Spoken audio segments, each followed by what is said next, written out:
እናታችን የቅድስት ድንግል ማርያም የልደቷን በዓል የምንዘክርበት ቀን ነውና ኑ ድንግል ማርያምን ከፍ ከፍ እናድርጋት። በስመ አብ ወወልድ ወመንፈስ ቅዱስ አሐዱ አምላክ አሜን።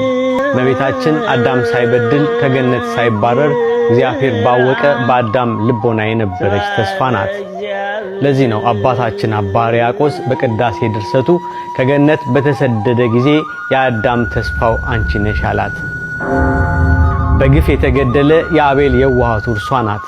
የአብርሃም እንግድነት፣ የይስሐቅ መዓዛ፣ ዮሴፍን የምታረጋጋው የሙሴ ጽላት፣ ጳጦስ የተባለች የፂና ዕፅ፣ በካህን አሮን ልብስ ላይ የነበረች ጸናጽል ናት እመቤታችን ቅድስት ድንግል ማርያም። ሕሊናችሁ ወደ ላይ ይሁን፣ ልቦናችሁ በሰማይ ይኑር።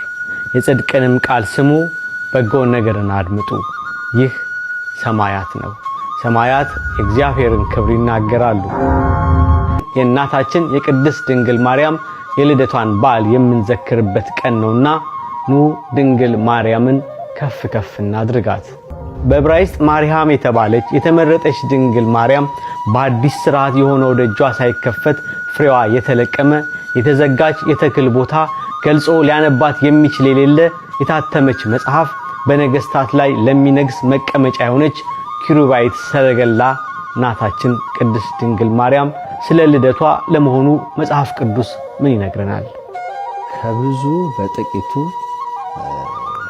ለመጥቀስ ያህል አንደኛ ነቢየ እግዚአብሔር ኢሳይያስ በትንቢተ ኢሳይያስ ምዕራፍ 11 ላይ ትወጽእ በትር እምሥርወ እሴይ፣ ከእሴይ ግንድ ስር በትር ትወጣለች፣ ወየዐርግ ጽጌ እምኔሃ፣ ከዚያች ደግሞ ከበትሪቱ አበባ ያቆጠቁጣል ያብባል በማለት ትንቢት ተናግሯል። እና ይህ የነቢዩ ኢሳይያስ የትንቢት ቃል ስለ እመቤታችን ልደት፣ ስለ ጌታችን ልደት ሊጠቀስ የሚችል ነው። እርሷ ተወልዳ አምላክን ኢየሱስ ክርስቶስን ወለደችው ማለት ነው ባጭሩ።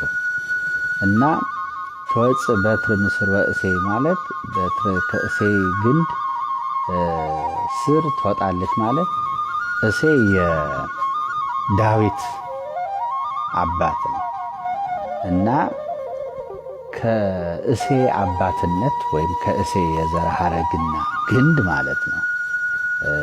ከዳዊት ግንድ ቤት ከዳዊት ቤት እመቤታችን ቅድስት ድንግል ማርያም ትወለዳለች። በትር የተባለች እርሷ ናት እና በትረ ቅዱሳን ትባላለች እመቤታችን። የማትነቅዝ በትር ትባላለች እመቤታችን። የሃይማኖት በትር ትባላለች። በትረ ሃይማኖት ትጸነን ይላል እና እመቤታችንን በትር ይላታል ማለት ነው መጽሐፍ። እና ከእሴይ ስር በትር ትወጣለች ማለት አነጋገሩም በሴት አንቀጽ ነው። ከዳዊት ከእሴይ ወገን እመቤታችን ትወለዳለች ማለት ነው። የእመቤታችን የአባቷን የዘር ሐረግ የቆጠረ እንደሆነ ከዳዊት የእናቷን ደግሞ ከአሮን ከቤተ መንግሥቱና ከቤተ ክህነቱ ማለት ነው የዘር ሐረግ የምትወለድ ናት።